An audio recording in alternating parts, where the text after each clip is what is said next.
Today we're going to be going over fire alarm drawings. Whether you're a technician, installer, or an electrician, or just someone who want to know how we install fire alarm systems, this is the video for you. I'm going to break down what we do on the plans and what these plans are and how you could actually understand it so you know exactly where to put these devices and why you have to put them. So let's go. I'm going to go over how you would actually read fire alarm diagrams so you can actually install a fire alarm system 100% perfectly. So I'm going to go over what all of these pages are, what the details are, what you should be paying attention to when you actually install these devices. So this first page here is usually like a cover page. It's going to give you all the details about the project, fire alarm system, and things like that. So let me blow it up so I can go through it. Over here on the left, we're going to have our drawing list. Now, depending on the size of the project, you will have multiple drawings, or you have one drawing, or you have two drawings. It depends on how big the building is or how big the project is. To the right of that, you will always have a fire alarm symbol. Each engineer or each architect usually design and have different types of fire alarm symbols, like different types of smoke detector symbols. This is the first thing that I look at when I get a set of fire alarm drawings to bid on. The first place I go to is the fire alarm legend, because I want to first identify if it's going to be a voice system or if it's going to be a horn and strobe, regular horn and strobe system. If it's going to be a voice system, they're not going to list out you need an amplifier. They're not going to list out you need additional booster power supplies or CC1s to control the floors if you're doing floor above and below, things like that. So you have to know how to actually build this actual system itself before you actually install it. So this is the first place I look at if I can identify if I'm going to be using horns and strobes or if I'm going to be using speaker strobes, because we're going to have to configure the system differently. But as an installer, we just want to know what we install and what these symbols look like. So this A right here will let me know that it's going to be an alert cover. So if we have any mass notification devices that we have to install in the field, we would have to know where we have to put them. So when we look at the drawings on the floor plans, it'll tell us which horn, which strobe indicates an alert. So you would have to just pay attention, and when you get to that location, to put the right device in that location. So you pay attention to all of this information here. Is going to let you know the fire alarm control panel, the type of panel. Over here, it has the box code. What that's going to let you know is like the typical size box you could use for the device. If it's a smoke detector, it's usually a 4-inch round box, or you could use a regular 1900 box. Either one will work as long as the base can be securely fastened to it. And then the wire type is going to let you know what type of wire, if it's going to be data, 16 or 24 volts, 14 cables. So this is what all this information is over here, and we'll get to that legend that identifies that. And then always you're going to have the applicable codes, whatever the codes and standards are for that jurisdiction, that would always be there. It will give you a general scope of work outlining what's expected of you and how you should install the system, what type of wire you should use, New York City fire wire, or whatever location you use, the type of fire alarm wire and cabling you should use for this particular job. And then they also have the abbreviations. So if you may not be familiar with EOL, that's the end of line resistor. If you don't know what AFF means, that means above finished floor, and AHJ, authority having jurisdiction. Down at the bottom of the legend, here's where you're going to have your box codes. So 1A means that it's a single gang box, half 1.5 inch deep. 1B is a single gang box, 2 inches deep, and so forth and so on. Then on the right side, we'll have more box covers, 4-inch square box, 1.5 inch deep, or the deep 1900 boxes. Either one of these boxes that they can use, and we'll let them know where we can use these boxes at. For like a relay, I'm going to use a deep 1900 box, but maybe for a single input module, the small modules, I use a regular 1900 box. I'll just identify that in the legend. So when you're looking at this, you'll understand what type of box you need to put in, but what type of device you need to install. And here will be the general notes. This is just usually generic notes coming from the owner, the manufacturer, or the engineer. And down at the bottom is going to be the wireless. So A stands for addressable, B stands for remote annunciator, C stands for notification. So if we go back up to here and we see that for the pull station, we're going to be pulling the A wire, which is a data cable. A 1F is the 16 cables, identifying as the number 16 wire. The A wire, which is addressable, which is a 2-conductor solid at 16 American wire gauge. So I'm letting the installer know that you have to pull number 16. So all the devices that's marked with A in the box legend or in the wire legend, that's going to be pulled with number 16. And any box legend or device that has a C next to it, we know that's going to be number 14, because we're going to either be using power or that's probably some type of horn strobe. And over here, we get more detail to let them know how we're going to identify the devices. And when we get to the floor plan, you'll see exactly what this means, because this right here is probably just a gibberish right here. But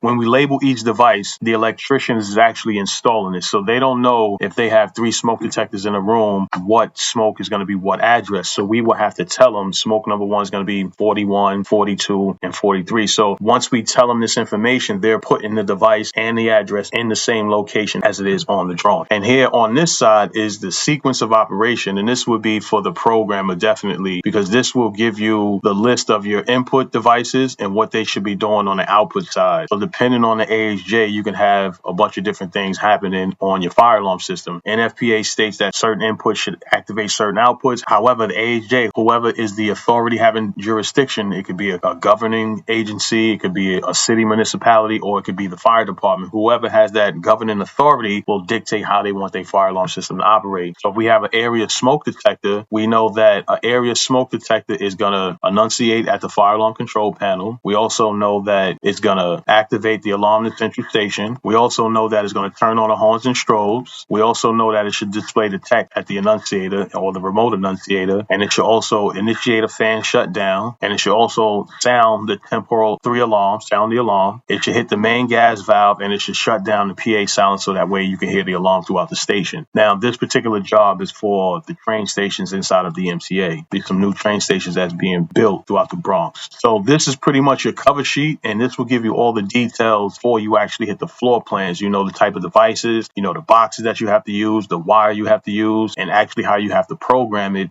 before you even start to install the system. So the first page, now depending on the project size, you will have the entire layout, or the layout will be broken up into several pages. So being that this is a huge site, this particular job site is broken up into several different pages. So we're just going to breeze through the pages real quick so I can explain to you when you install these devices, how you need to install them, where you need to install them, and what wire needs to be pulled to what device. So as we looking at this, we only see that this is like one side of a platform station. So we know we probably have a bunch of other horns and strobes before this, because we see here that this right here is our end of line. So we're telling the electrician or the installer that they're going to be running the wire this way. And as I blow this up, I'm letting them know that this is going to be coming off of C5-10. Now, what that means is we have a booster panel. So the booster panel is circuit number 5, and this is the 10th horn strobe on that circuit, which is the last one. So put the end of line resistor. This is going to be installed on this light pole inside of this train station, not this light pole, because this is the light pole number before the one we need to put it on. So we literally have to give them all of this detailed information, and we also have to let them know the pipe that's coming, however they're going to bring the pipe to this location, how many wires is in that pipe. So when they're running the conduit, they know how many wires or cables they need to put inside of that conduit going into whatever area they need to go into to install the fire alarm devices. So as we go to the next page,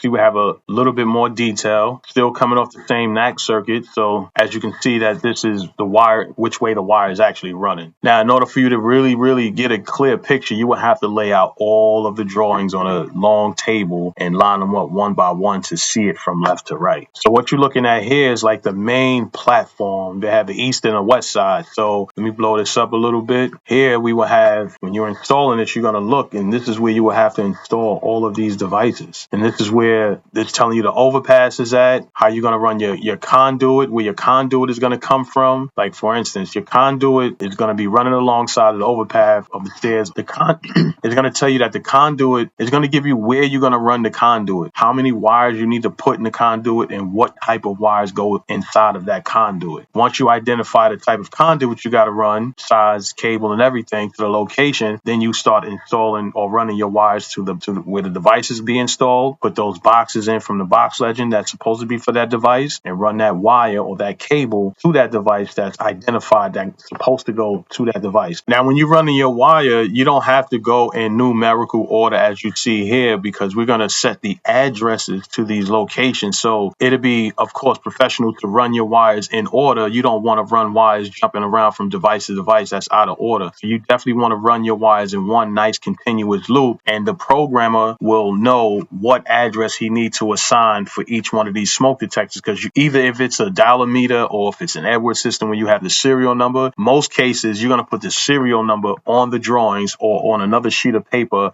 identifying the location of that device. But if it's one of those like a firelight and you have to just address it with the dial, they could just turn it to that number. So this is just giving more detail of where you have to install everything. The fire alarm control panel is here. They have another suppression here. They have the PA cabinet here that we have to shut down. This is all their voice announcements will come from. We will have to shut that down in case the fire alarm system go off. We have a booster panel here that's going to serve more horns and strobes. Come along down this lane, because we have the wire running down this way. We have to install install more smoke detectors, more horns and strobes, more strobes. It's also telling us that it's going to be a relay in here. So a lot of this detail you're going to have to pay attention to. So you're going to have to be putting 1900 boxes, deep 1900 boxes, round boxes, gem boxes, single gang boxes, whatever all the things you need to install so that way you can mount the fire alarm devices to it. And you have to pay attention to know that there's going to be a bunch of amper switches and water flow switches. So how are you going to lay it out? You're going to go horizontally with all the boxes. You're going to go vertically with all the boxes. How are you going to lay it out so that the design looks nice when you actually install these devices? It's telling you where you're going to put everything. We have more smoke detectors here. How you're going to run your pipe from one side to the next. All this level of detail you would have to definitely pay attention to. And as we go down the platform, I want to say towards the west side of the platform, it shows that in the back area there's a couple shelter areas that they would have,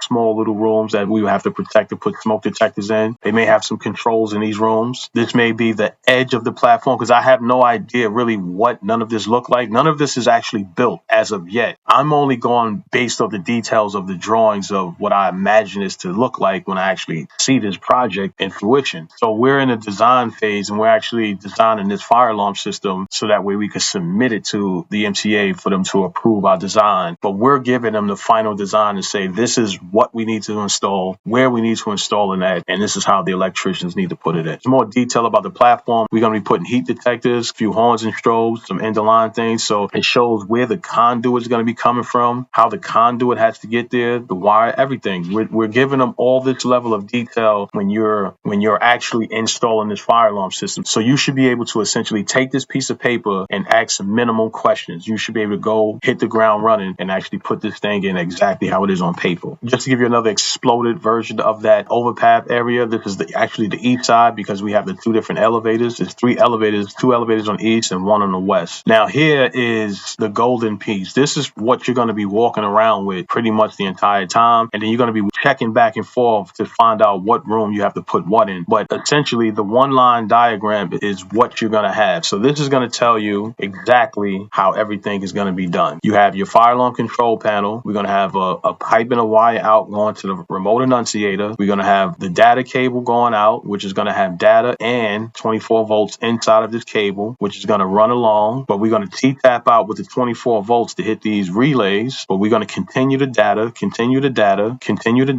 T-tap off. Well, I don't want to say T-tap, but we're going to branch off to hit the relays, then keep going with the data. Same thing here with the relays. Then we're going to keep running, then let them know that at this point, the two wires stop, but continue with the one wire all the way up for the rest of these data input devices. Then there's going to be another cable coming out, or pipe, I should say, coming out, hitting one booster and then the next booster. Then we're going to show them just off the FACP how many horns and strobes going to actually be coming off that main panel and where the end of line is, how many horns and strobes is going to be coming off the booster and what circuit. And actually each booster has a fuse disconnect switch connected to it, same as the main fire alarm control panel. So this booster panel will have 3 circuits because with Firelight, this booster panel has 3 circuits because with these horns and strobes, they wanted, if you can see here, 115 candelas. So these strobes are flashing at a very, very high rate. So it's drawing a lot of power. And with Firelight, the max I could put at this rate is about 10 max is the most that I could put on one circuit. So I had to spread them out across each booster. So if you see coming off NAC 1, 5, 1, 2, all the way over to 10, these are the devices and the areas that you would have to install them in. These are the devices that's going to be connected to booster panel 1, NAC 1, same as NAC 2, and same as NAC 3. And then now we come up here with the last booster panel that's just going to have a couple devices because like I said, I couldn't fit no more on this particular panel because it was drawing so much. Coming off booster panel 2, we'll have the last remaining devices that's actually in the field. So essentially, when you see something like this, you pretty much have an idea of how big the system is, how much work is going to actually take you to actually start doing these things, and what you need to do. So if you have any questions, you can just go to the project manager or the GC. I wouldn't even go to the GC. I would go to whoever is the next person above you. So if you're working in an electrical contract, it's usually the foreman. You go to the foreman, you ask that question, or you ask your partner questions if you don't understand something, because usually whomever been there the longest, put a few systems in, they pretty much know how the game goes. So if you have any questions on that, you make sure you reach out to the people that you actually working with left and right. We just add more details here for the engineer to let them know what's being installed, how much power is being drawn on the panel, what the battery calculations are, what the NAC voltage drop is. So we have to give them all this level of detail when we get a fire alarm job, especially when we submit in fire alarm shop drawings. These are fire alarm shop drawings so we could submit to electricians or our own fire alarm installers to actually put the system in. But this is a requirement that we will have to put together. This package here we have to put together when we get a fire alarm job and submit it to whomever's the engineer on the entire project. We will have to submit this information to them, the client, or whomever's running the whole entire game. So they just have to verify this information that we putting in the system, and we have the right calculations, we have the right current draw, we have the right fault tolerance. We just account for all the things that we need to account for within a fire alarm system. And we also want to make sure there's enough space for growth. So this is giving them all the indications for the horns and strobes for each circuit, what the current draw is. And these are giving the electricians quick details of how you would address the remote annunciator, what the inside of the panel look like, all the circuitry, how to address the modules, which way to turn the dial meters, which is ones, which is tens, and all this level of detail. So if they do have any questions, they could just either look at the drawings or they could just go to their foreman and their foreman can run it up the chain. But 9 times out of 10, when you're working with a fire alarm company, they're going to send a guy there a few times, once a month, few times a month, depending on where the project is at. And the fire alarm guy is going to be there to hold your hand the whole entire way to put the system in perfectly, so that way he can program it and make sure, everything is good, because they don't want no issues. Because if there's ground faults or any type of issues, that means his day is going to be longer. He's trying to have a smooth day, program this really quick, test it and get up out of there. So the exact way you see the drawings and where these devices are placed and how they say to place them, mounting height, positioning, everything, you follow that to the T. And if you have any questions, just don't ever hesitate to ask. You follow that to the T and you'll have no problems. If you want to learn more about fire alarm, visit my website, join me at the training center. We'll give you 7 days access for free. If you have any questions about fire alarm, hit the link, the support link, where you can submit your questions. And also inside the training center, I'll go live to give you step-by-step tutorials on how you could do programming, do Edwards panels, Kitty panel, and also the Firelight panel. And if you have any questions or any videos you want me to do, let me know in the comments and I got you. I'll catch you in the next one.